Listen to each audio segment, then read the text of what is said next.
Hello மக்களே! திருலக்ஷ்மி செம்ம இன்ட்ரெஸ்டிங்கா போயிட்டுருக்கு. நம்ம திருவும் ஒரு கட்டத்தில பிளட் டொனேட் பண்ணி நம்ம லக்ஷ்மிய காப்பாத்திடுறாங்க. அது மட்டும் இல்லாம யாருமே இல்லாம இருக்க நம்ம லக்ஷ்மிய திவ்யா அவங்களோட வீட்டுக்கே கூட்டிட்டு வந்துடுறாங்கன்னே சொல்லலாம். வீடியோக்குள்ள போறதுக்கு முன்னாடி நம்ம சேனலுக்கு சப்ஸ்கிரைப் பண்ணுங்க. அப்படியே பக்கத்துல இருக்க பெல் ஐக்கனையும் கிளிக் பண்ணிருங்க. அப்பதான் நான் போடுற வீடியோலாம் உங்களுக்கு நோட்டிஃபிகேஷனா வரும். பைரவனும் எப்படியாவது லக்ஷ்மிய கண்டுபிடிச்சே ஆகணும்னு சொல்லிட்டு அந்த இடத்துக்கு வராங்க. நம்ம திருவையும் கார்ல பார்க்குறாங்க.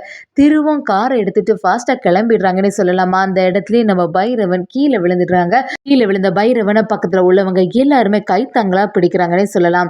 இன்னொரு சைடு பார்த்தீங்கன்னா நர்ஸ் எல்லாமே நம்ம தெருவுக்கு ஃபோன் பண்ண ஆரம்பிக்கிறாங்க. இந்த பிளட் குரூப் வர ரொம்பவே ரேரு. இவங்க ஏற்கனவே டொனேட் பண்ணியிருக்காங்க. அதனால இவங்க கண்டிப்பா ஹெல்ப் பண்ணாங்கன்னா இந்த லக்ஷ்மியோட உயிரை காப்பாத்திடலாமேன்னு சொல்லிட்டு நர்ஸும் நம்ம தெருவுக்கு ஃபோன் பண்ணும்போது தெருவும் கொஞ்ச நேரத்துக்கு ஃபோன் அட்டன் பண்ண மாதிரி இல்லை. அதெல்லாம் பார்த்துட்டு இருந்த நர்ஸும் இவங்க வேற ஃபோன் அட்டன் பண்ண மாட்டேங்கிறாங்களே, எப்படியாவது இந்த லக்ஷ்மியோட உயிரை காப்பாற்றணுமே சொல்லிட்டு மறுபடியும் ட்ரை பண்ணிட்டே இருக்காங்க.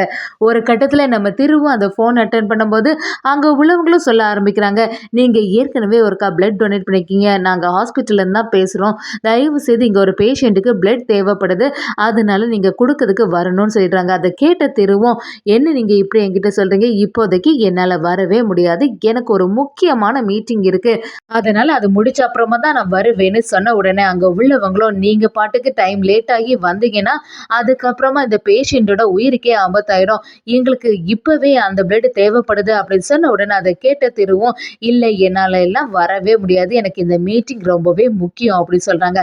அதை கேட்ட உடனே அந்த நர்ஸை, என்ன சார் நீங்கள் பேசுகிறீங்க, ஒரு உயிரை விட அந்த மீட்டிங் முக்கியமாக இருக்குமா, உங்கள் சொந்தங்களான அக்கா அம்மா யாருக்காவது இந்த நிலைமை வந்துன்னா அவங்கள சும்மா விட்டுருப்பீங்களா, கண்டிப்பாக அவங்களுக்கு பிளட் கொடுத்து உதவி பண்ணியிருப்பீங்க தானே, அதை ஏன் யோசிக்க மாட்டேங்கிறீங்க அப்படின்னு சொல்லிட்டு திருக்கிட்ட நம்ம நர்ஸை நல்லா பேசி பார்க்குறாங்க. திருவும் என்னால் எல்லாம் இப்போதைக்கு வர முடியாதுன்னு சொன்ன உடனே நர்ஸும் ரொம்பவே ஃபீல் பண்ணி, யாருன்னே தெரியாத ஒரு பொண்ணு இங்கே வந்து அட்மிட் ஆயிருக்கா, அவரோட உயிரை எப்படியாவது காப்பாற்றணும் சார் அப்படின்னு சொல்கிறாங்க. அதை கேட்ட உடனே திருவும் அப்போதைக்கு நான் வர முடியாதுன்னு ஃபோனை வச்சிடுறாங்க. ஆனால் ஃபோன் வச்ச அப்புறம் நம்ம திருவுக்கு மனசே கேட்க மாட்டேங்குது, எப்படியாவது அந்த உயிரை காப்பாற்றிடலாமா அப்படின்னு சொல்லிட்டு நம்ம திருவும் ஒரு முடிவு எடுக்கிறாங்க. அதே சமயத்தில் கவிதா அவங்களுக்கு ஃபோன் பண்ணிகிட்டே இருக்காங்க, என்ன திரு மீட்டுக்கு டைம் ஆயிட்டு, இவ்வளோ லேட் ஆகி நீ இன்னும் இங்கே வரல, என்ன விஷயம் அப்படின்னு விசாரிக்கும் போது கொஞ்ச நேரத்தில் நான் வந்துடுவேன் அப்படின்னு சொல்லிட்டு சமாதானப்படுத்துகிறாங்க.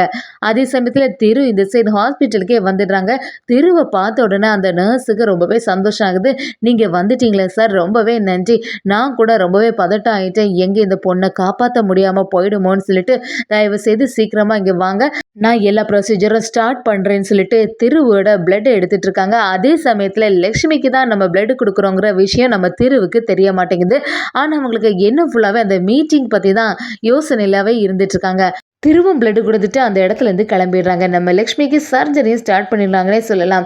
இன்னொரு பக்கம் பார்த்தீங்கன்னா கவிதா கிட்டே எல்லாருமே ஃபோன் பண்ண ஆரம்பிக்கிறாங்க, என்னாச்சு மீட்டிங், அதில் யாருமே வந்த மாதிரி இல்லையே அப்படின்னு சொல்லிட்டு ஃபோனுக்கு மேலே ஃபோன் பண்ணவும் கவிதா பயங்கரமாக டென்ஷன் ஆகுறாங்க. எதுக்கு இந்த திரு இப்படி பண்ணுறான், திரு இந்த மாதிரி செய்ததே இல்லையே அப்படின்னு சொல்லிட்டு இருக்கும்போது அதுக்குள்ளே மீட்டிங்கை முடிஞ்சிருது. அவங்களுக்குள்ள இன்வெஸ்ட்மெண்ட் எல்லாமே லாஸில் முடியுதுன்னே சொல்லலாம். அதெல்லாம் பார்த்துட்டு இருந்த நம்ம கவிதாவும் பயங்கரமாக டென்ஷன் ஆகி வீட்டில் உள்ள எல்லார்கிட்டையுமே சொல்ல ஆரம்பிக்கிறாங்க, இங்கே பாருங்க திரு இன்னும் இங்கே இந்த இடத்துக்கு வரல, எல்லாருமே என்கிட்ட ஃபோன் பண்ணி கேட்டுட்டு இருக்காங்க, எவ்வளோ முக்கியமான மீட்டிங் தெரியுமா, இவனால எவ்வளோ பெரிய லாஸ் ஆச்சு, இதனால தான் இவனெல்லாம் நம்பி சரியான பொறுப்பு கொடுக்காண்டான்னு சொன்னேன், இங்கே லாஸ்ட்டில் பார்த்தீங்களா எவ்வளோ பெரிய லாஸ் நமக்கு வந்திருக்கு அப்படின்னு சொல்லிட்டு வீட்டில் உள்ளவங்க எல்லார்கிட்டையுமே சொல்கிறத நம்ம அம்பிகாவும் கவனிக்கிறாங்க. அம்பிகாவும் மனசில், ஏன் திரு இந்த மாதிரி பண்ணான், திரு இப்படி பண்ணக்கூடிய ஆளே கிடையாது, என்ன விஷயமா இருக்கும், அப்படி என்ன முக்கியமான விஷயம் இந்த மீட்டிங்கை விடன்னு சொல்லிட்டு நம்ம அம்பிகாவும் யோசனையிலே இருந்துட்டு இருக்காங்க.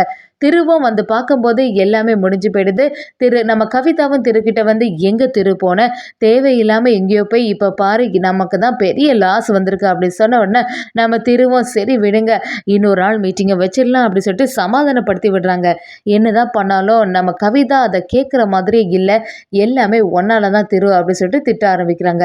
வீட்டுக்கு வந்த நம்ம திருவை பார்த்தா அம்பிகாவும், என்ன திரு வீட்டில் உள்ளவங்க எல்லாருமே என்னெல்லாமோ சொல்கிறாங்க, நீ அப்படி எங்கே தான் பேர்ந்த, எதனால் இப்படி லேட் ஆயிட்டு, உனக்கு அந்த மீட்டிங் எல்லாம் இருக்குது தெரியும் தானே, நீ பொதுவாக இந்த மாதிரி செய்யக்கூடிய ஆளே இல்லையே, கொஞ்ச நாளாட்டு நீ செய்யக்கூடிய செயல் எதுவுமே சரியா இருக்க மாட்டேங்குது, நீ அந்த பரிகாரம் பண்ணிட்டு வந்த நாள்ல இருந்து கொஞ்சம் கூட சரியே இல்லை திரு, என்னாச்சு அப்படின்னு விசாரிக்கும் போது திருவும் நம்ம அம்பிகா கிட்ட, இல்லைம்மா ஏதோ ஒரு பொண்ணு ஹாஸ்பிட்டல்ல அட்மிட் ஆயிருந்தா, எப்படியாவது பிளட் தேவைப்படுதுன்னு சொல்லி எனக்கு ஹாஸ்பிட்டல்லேருந்து ஃபோன் வந்தது.